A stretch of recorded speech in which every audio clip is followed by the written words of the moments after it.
adaraa keessan dadhabdanis yoo jiraattanis bilbila keessan harkatti qabdanii odoo laaltan ijoolleen hirribni isin fudhatee isiniin badu jechuudha.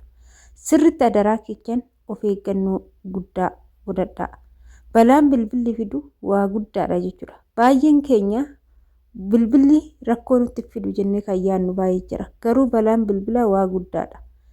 Kanaaf adaraa keessan bilbila irraa xinniqqaaqee sirritti gizee raftan bilbila ofirraa fageechuudhaan xinniqqaaqee sirritti of eeggannoo sirritti gochuu qabdu jechuudha. Ashama harka fuune kabajamtootaaf daawwattoota hordoftoota keenya nageenyi koo kan jaalalaa fi kabajaa bakkaa fi lafa jirtanitti isiniif haa baay'atu. Anis obboleettiin keessan bakkaa fi lafa jirutti waaqayyoof galannaa ga'u nagaa fayyaa kootidha. Isinis akka nagaa fayyaa naaf taatan waaqayyo irraa abdii guddaan qaba. Egaa warroonni mana keenya faaraa taatan like, share, subscribe gochuun gara maamila keenyatti dabalamaa isiniin jechuun asumarraa naffeerraa kootidha. Akkuma jalqaba irratti siniif ibsuu yaaletti jechuudha. Baay'een keenya bilbila osoo laallu kan hirribni nu fudhate jira jechuudha. Mee namni akka kootii jirtu ani jechuudha duraan amman of eeggannoo godhachuu jammare malee duraan jechuudha. Bilbila kiyya oduman bilbila laalu oduman bilbila dhaggeeffadhuun hirribni na fudhatee naan bada. Ganama yeroon hirribaa ka'e bilbila kiyya lukaan dhiitee eerfoonii gurrarraa kaan godhe suqee barbaadeen argadha jechuudha. Akka inni itti rafee fi akkamitti akka rafee hin beeku. Maaliif hojiirra turraa ni dadhabnaa dhufneet algaa keenyarra ciisneet bilbila keenya laalla. Odoo laallu hirribni nu fudhatee badaa jechuudha. Yeroo san hoo bilbilli keenya rakkoo maal nutti fida?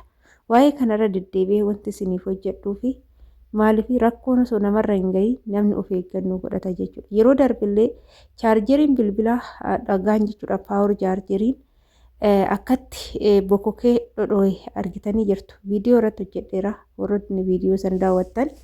Ammallee akkuma argitan kana akkuma jalqaba irratti argitan osuma bilbila laaltu hirribni fudhatee rafte jechuudha. Yeroo raftu bilbilli ishii eegaalee harka ishiitirra jira.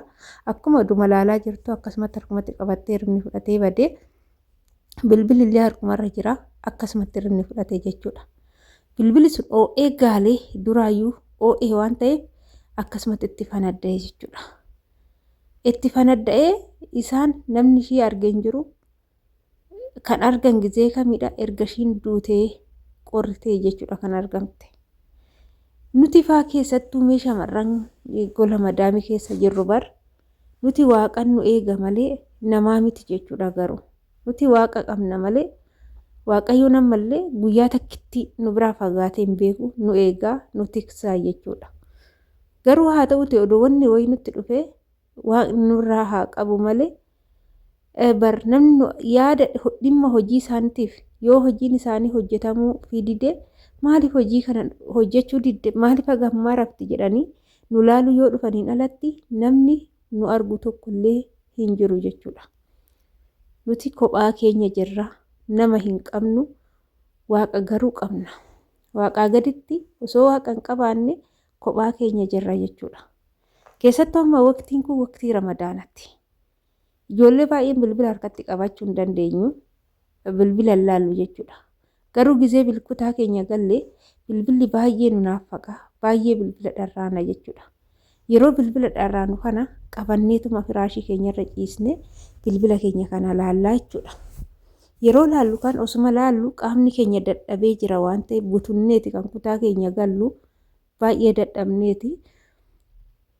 Yeroo kana bilbila keenya osoo laallu hirribni nu fudhachuu danda'a. Ijoolleen tiraasii jala godhannu jirra bilbila. Tiraasii jala godhanne rafna jechuudha.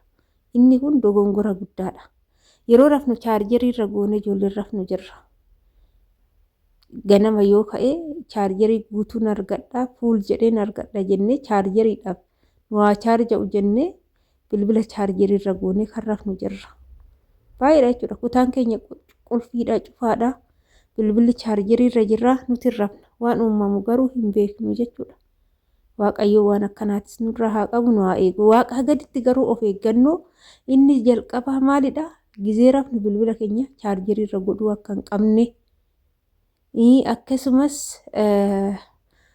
iddoo rafnutti tiraasii keenya jala of cinaa bilbila goonee rafuu hin qabnu. Bilbila iddoo qorraa fakkeenyaaf saramikii qorraarra goonee ofirraa sissinee rafuu qabna jechuudha gizee rafnu galgala malee tiraasii jala gizee nuti tiraasii sanirra ciifnu bilbilli sun akka oo'u akka gaalu hin beektu. Tiraasiirra yeroo ciisnu bilbilichi ni oo'a ni gaala jechuudha. Maaliif tiraasii jalli ni oo'a waan ta'eef sababii kanaaf akkasitti wanni akkasii sun gaariis hin ta'u jechuudha. Bilbilicha ofirraa fageechinee ofirraa sissinee eerfoonii ofirraa fageechinee eerfoonillee balaa qabdi. Eerfoonii fi bilbila jechuun walitti jira jechuudha. Eerfoonillee ofirraa baasnee bilbilallee ofirraa fuunee ofirraa sissinee chaarjiriirra siin goonu lafa iddoo qorraa saramikii qorraarra goonee rafna jechuudha. Malee haala kanaan akka argitan kanaan akkasumas ijoolleen mana daa'immanii hojjettanii jechuudha. Bilbila kana daa'immanitti kennitanii nurraa haa ta'an jettanii itti kennitanii isin gara hojii yoo deemtan daa'imman taphattee bilbilli yeroo taa'anii taphatanii noo'aa hin gaala. Yeroo isaan soofaa jala suuxxee daa'imtiin ni deemti. Akkuma soofaa sana argitan akkaataa itti boba'ee argitanii jirtu soofaa irratti wanta akkanaafaa baay'inaan nama mudata. Yeroo baay'ee bilbilli baay'ee rakkoo qaba. Akkasumas immoo ijoolleen mana daa'imman hojjetan ani yeroo tokko maaltu na mudate seetanii bilbilaayyuu miti daa'imman xixiqqishuu adaraa keechan ijaan laalaa ijaan eegaa jechuudha. Gizee daa'imti ni taphatti rakkoo hin qabu jettanii daa'ima hin dagatina. Kana wanni isiniin jedhee fi dheengadda madaamiti yaadu natti hime baay'ee garaa waan na nyaate jechuudha. Madaamin hiriyyaan madaamiti yaadu sarraatenyaa hin qabdu daa'ima tokko bichaa qabdi. Daa'imni kunis kan hoggaa horiiti jechuudha. Ishiin kushiinaa keessatti biizii taate hojii hojjechaa jirti. Daa'imtiin taphata jettee gizee tokko dhattee olaaltu ni taphata jettee dhiiste jechuudha. Inna daa'imti kun maal godhe seetanii oduma taphatu mastaawoti jechuudha.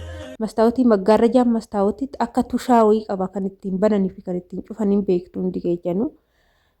Mucaan daa'imti oduma taphatu taphaa akka taphaatitti morma isaa maal godhe tushaa san keessa seesise. Seesise inni taphachuu isaati daa'ima xiqqishuudha waan ta'eef hoggaa horii. Yeroo kana tushaan kun marameeti mucaa kana silleesse. Haati kushiinaa keessatti hojjetti ilaalaan jirtu jechuudha. Baay'ee garaa na nyaate dhugaa baay'ee garaa na nyaate madaamiti yaa firiyyaadha jechuudha madaamin suni. Inna gizee kana daa'imattii kana xamaxamamee tushaan maggaarrajaa sun daa'imatti rarraase. Haati daftee baatee dhattee hin laalle ni turte. Gizee haati aga turte waan hojjechuu qabdu san hojjettee mee daa'ima kiyya laala jettee baatee deemtu daa'imti fannifamee sillifamee lubbuun keessa ba'ee jira jechuudha. Kanaaf ijoolleen keenya adaraa keessan gizee gola madaamii hojjettan daa'imti hin taphataa jirraa jettanii daa'iman dagatinaa jechuudha. Keessattuu ijoolleen daa'ima qabdan balaa isinitti dhufa waan ta'eef. Ammas daa'imti kun maal hojjechaa jira jedhanii ilaaluun nama barbaachisaa isiniin jedha. Kana fakkaata viidiyoon har'aaf qabadee dhufe turtiin wajjin gootaniif galatooma. Mana kana laayik sheer gochuudhaan nu jabeechaa isiniin jenna. Hanga viidiyoo biraatiin walitti deemutti turtii gaarii isiniif haa ta'u. Hordoftoota kiyyaa isin immoo laayik gochuudha. Laayik gochaan jirtan viidiyoo kiyya laayik gochuudhaan nu jajjabeessaa isiniin jenna. Adaraa keechan of eeggannu godhadhaa. Waa hundumarrattuu keessattuu daa'ima isaanii dagachuu hin qabdan jechuudha. Bilbila keechan akkama argite bilbilli oo'ee taanan dirqama iddoo guddaa iddoo qorraa gochuu qabdu malee bilbilli kiyya oo'ee gaale jettanii oduma oo'aa jiru sanuu qabdanii bilbilatti fayyadamuu qabdan. Ani yeroo tokko bilbila san gateen jira jechuudha. Dhagaan isaa baay'ee bokoke. Oduma laalaa jiru natti oo'u malee oomtuu sanamni ture. Jaraatti namicha kanatti bilbilli kun balaa sitti fidadhee harkaa fuudhee bilbila haarawaa naa bite jechuudha. Kanaaf of eeggannoo godhadhaa isiniin jechumaafanii viidiyoo kana sinii qoode jechuudha. Kanaadha. Ijoolleen mana daa'immanii jirtanillee daa'imman sirriitti ilaaladha. Adaraa keechan of hin dagatinaa isiniin jenna.